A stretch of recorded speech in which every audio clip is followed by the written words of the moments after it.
Morning on December. Welcome back to Court Farm. Let's go see what's happening outside. Ooh, looks like we got a little bit of snow going on the farm here. Better check the chickens. We remember last month they were almost out of food and they're already at 187 liters. So let's go ahead, hop in the tractor and feed them before we do anything else, just so that we don't forget and then stop having egg production. Sure is dark at 8 o'clock in the morning here on Court Farm, but that's fine. We're going to leave this tractor and trailer here because I am anticipating not doing very much work here in December, maybe not even in January. So the next things we may do is just hop in here and tip it back to make sure that our chickens are all fed.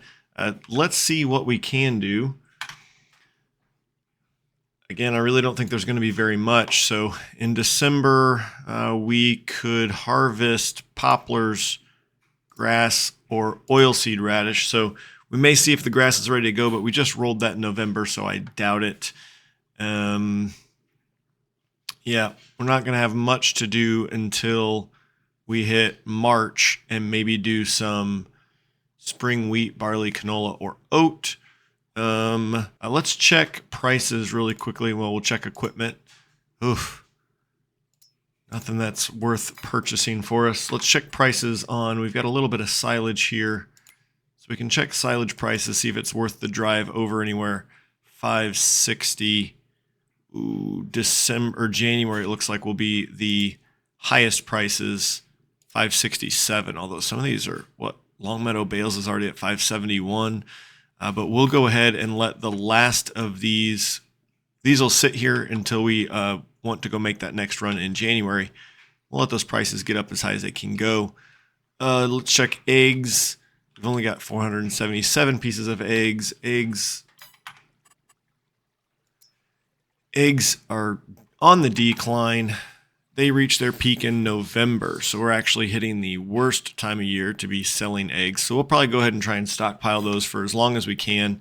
We've got $55,000. Oh, that should be. We've got 55,000 pounds in the bank, so that should be enough to tide us over through the winter months here. I think it's time to go ahead and sleep through November or December, because we've got nothing else to do, and the next time we see each other, it may be February or March, although January, we do have some bales to sell potentially, so maybe we'll do that. All right, 19,000 pounds there for those bales, those last few silage bales. That was a good, pretty good harvest there for that little field. So we'll have to probably do that again sometime soon. Try to remember how I get out of here. Don't remember what we made in the last episode when we sold. Whoa, drive right through that hedgerow. I don't remember what we made last time when we sold all the other bales, but overall that was a really good haul there. Oh my goodness, I drove this entire road on the wrong side coming up to Valley View Bales. It's a good thing I didn't meet any traffic. Tag UK map. American driver. Let's go ahead and check the condition of our fields, see what we need to be ready to do. Just looking at the weather, supposed to get up to 6 or 7 degrees Celsius. I don't really know what that means. So let's take a look at soil composition. For some reason 57 is showing cultivated, and I guess we didn't plant that one. So that one is probably cultivated from the start of the map. We just put lime on it. 56 obviously is harvested. That's where we had that wheat. 54 is growing. That's our grass field. So when we take a look at the rest of this, all of our fields are showing need plowing. That includes our grass field, but that's going to have to wait for a while until we're ready to go ahead and plow all that grass under. And when we take the plowing off, 54 needs lime, even though, again, we've tried, but it won't take. So let's see if we can find a reasonably priced plow. And before we do, we'll pop in, check our tractors. We got 190 and 170 horsepower. So if we're looking for a plow, 170 to 190 horsepower. This is a 2.5 meter plow for 16,000 pounds, 160 horsepower, and the next one up takes 220 horsepower. Yeah. 2 meter at 8. That's too big. What was that other one? 3.5 meters? 2.5 meters at 160. Here we've got some not moldboard kind of plows, but more of a disc, right? At 4 meters, 115 horsepower, 170 horsepower at almost 5 meters. So we've got some that we could manage a little bit larger, but I don't know that this is quite the kind of plow that I want to use on this map. So I think we'll come here. We'll go ahead. Combinations. Oh, just weights, of course. Let's go ahead and get this plow, and we can maybe start. We bought the plow. We'll go ahead and grab it. Probably shouldn't plow right now. A little too cold, probably. But we'll go get it, bring it back to the farm, sleep until February, and see what we've got to do then. All right, time to do a little field work. Get these fields ready for some seeds. In April or May, we'll go ahead and plow up both of our fields, and eventually we're going to have to cultivate because I don't think our seeder will run over plowed ground, but we'll deal with that when the time comes.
All right, after this marathon plowing session, we are finishing up the hedgerows here. I have a couple areas that are just gonna be a little bit of a nuisance to get with this 2.5 meter plow. And it's also basically going to wrap up the work that we can do in March for this playthrough. We're at 2:03. So that's 2:03 in the afternoon, and probably not going to be able to get a whole lot more done. We should check the chicken feed, see how far down they are. Hopefully they're not much more than 50% down, and we won't need to do a whole lot of feeding there. But we'll check it and make sure, and we'll check some growth maps, see where our grass is at. We are wrapping up the plowing, just one more little spot down there. So you can see we've pulled up some stones now in our fields as we've plowed. So we'll have to do something about that. Either that or we will run the risk of, damaging some equipment a little bit or something like that. So we'll have to decide what we're going to do with that. Don't know if it's worth I don't know that it was worth buying this plow, because now that those are plowed, we're done with it for like 3 seasons. I think is what the periodic plowing is, unless we do like corn or a root vegetable, potatoes or sugar beets. So maybe it wasn't worth actually buying that plow. Okay, 562 liters of food left still for the chickens, so that's good. The other thing I was thinking about was, oh, look at that. We've already got a pallet of eggs. So that's fantastic. Maybe we should go ahead and sell those. We'll check the sale price for those eggs here in just a second. All right, we have 1,400 pieces in this pallet of eggs. Let's just go ahead and check the prices there. Eggs. Oh my goodness. We should go ahead and sell these. What's the high? 25.31 at Folly Down Stores right now. Okay, let's tag Folly Down Stores. No idea where that's at. Folly Down Stores. Oh, all the way over here. That's all right. We are going to grab that pallet. Where's our pallet fork? Oh, we don't have a pallet fork. We have 2 bale forks. Why did I do that? That wasn't really very smart. Let's just see if we can get the pallet of eggs to go on a pallet fork. I know there's one out by the front door. Oh, really scratching up that side. That's okay. I also feel like there might be one in this shed right here with the mower. Yep. There's a pallet fork right there. Let's grab that. We'll see if we can get the eggs loaded on that. Or I'm sorry, it's a bale spike, not a pallet fork. But let's see. All right, here we go. Give this a test. I don't know if we can get it. There we go. Oh yeah, that'll work beautifully. All right, let's run this over to that shop then. It's always a nice drive over to this part of the map, just through the fields and all that kind of stuff. But let's find the drop zone for this. Not sure where it's... Oh, here it is. All right. Just around the corner here. And let's see what we get for these eggs. If I'm not mistaken, it should be a pretty goodly amount. That's going to be helpful. Oh, it's not as much as I was hoping, though. 3,500 pounds for those 1,400 eggs. We'll take it. It's not too shabby. Before we head back, let's check some prices on some things, because there's a little problem that I remember we talked about in the last episode. The problem that we have is our seeder is not a direct drill, which means that that plowed ground that we just did, it won't automatically drill into that. We need to cultivate the ground first. And that's why we also own this power harrow. It will actually... Oh, I'm about to get hit by... Oh no, it just phases right through me. Okay. The power harrow will attach to our seeder and cultivate the ground right in front of it. So we could run those together, and we would only need to make one more pass over our fields as opposed to 2. But that takes 160 horsepower, and the seeder takes 60. So you add those together, and we're at 220 horsepower, and neither of our tractors run at 220 horsepower. I also don't think that this can be upgraded to 220 horsepower. We could check it, we could find out, but I don't think it can. So that brings us then to a new tractor, which, ooh, I like this JCB instead of the Ferguson that we're in, but we need to be spending our money on other things right now. That brings us to a new tractor, 220 horsepower. Well, there's the 190 that we've got, so we must be above that. That Landini could get there. The McCormick, the Valtra, this Class, this Massey Ferguson. This Massey's already there without anything. So let's take a look at it. It's going to be $199,000. Woof. It's a pretty good looking Massey. I think we could get there, but this would be the only tractor then that we've got. Everything that we do would have to be in this tractor. And I think that would be okay. We could put wheel weights on it, wide tires and weights, a second wide tire, rear twins. Oof, that's beefy. Twin wheels all around, that's beefier. And then, oh, it also does narrow tires. Okay, so this tractor could actually do basically everything that we need with the narrow tires that would allow us to spray and fertilize and things like that. So maybe this is the way to go. So it's the 7720. All right, let's think about that on the way back to the farm. The more I thought about it on the way back, the more I like the idea of trading in our two tractors and getting that Massey. As nice as it is to have a couple of tractors on the farm here, we are just a small little outfit getting started. So I think that it's safe for us to go ahead and say that maybe we would only have one tractor to do all of the work that we've got on the farm. And if we ever needed another one, that would probably come from someone nearby who was willing to help, you know. So that's what we're going to do. We're going to go ahead and unload a little bit of food here for the chickens. We're going to take this Massey and our John Deere up to the shop. And actually, I think we're going to take the plow with us and go ahead and sell it back. So I'm actually going to pull this Massey in behind the John Deere because I'm going to get in the John Deere with the plow and I will drive it up to the shop. And we're going to go ahead and use the Follow Me mod. So the Follow Me mod allows me to drop a person in the other tractor there. All right, they have found it. And that tractor will go ahead and follow us right on up to the shop. So I'll just pull out and there they come. And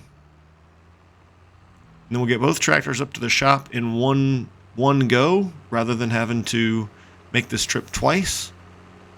That'll make life a little bit easier for us. Now that the tractors are to the shop, I can come back here and go ahead and turn off this worker and say, hey, thank you very much for bringing this up here, but your job is complete. And we'll hop out and we should be able to sell all these, hopefully for a little bit more than, let's check that purchase price here if we didn't have them up here, 66 and 64. 70 and 73. There we go. Okay, so let's go ahead and we could repair and repaint, but basically you're going to recoup value. It's not really you're not making any money by actually repairing and repainting before you sell. So we'll just go ahead and sell them. What you spend on the paint and the repair is what gets added in. So all right, we are at 216,000 pounds, and I totally forgot that we had purchased this huge Krone windrower as well. So we'll have to take that back after we make this purchase of the new tractor. And that was the Massey 7720 right there at 199,500 pounds. And we're not going to put the front loader attacher on it. We've got the telehandler for that. Headland management is 3,000. And the GPS is another 15, which would push us over where the current money we have. So I do think that those two things would be good for us to get eventually. But for now, let's just buy that base $199,000 tractor. And let's go check it out. Here it is. What a beauty. 7720S Dyna 6 Massey Ferguson. We will grab the front weight. Left it over there. Ooh, it looks mean. All right, we'll grab the front weight, throw this windrower on the back, and head back up to the farm one last time. Let's see what the cab looks like. Oh, nice clean cab. Very simple design here.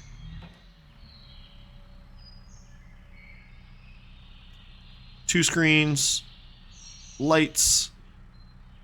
Looks like, I'm not sure what that is. Maybe some hydraulics there. All right. Whoa, top speed of 52? Is that real? That is fast. We're going to be flying around this map now. I didn't realize that. Alright, this is a good buy. I'm going to head around this way. That curve, or that turn may be a little bit too tight with this windrower, so we'll come around the backside and head out this gate over here. Hopefully I don't catch the windrower on any of these vehicles. This isn't great here, but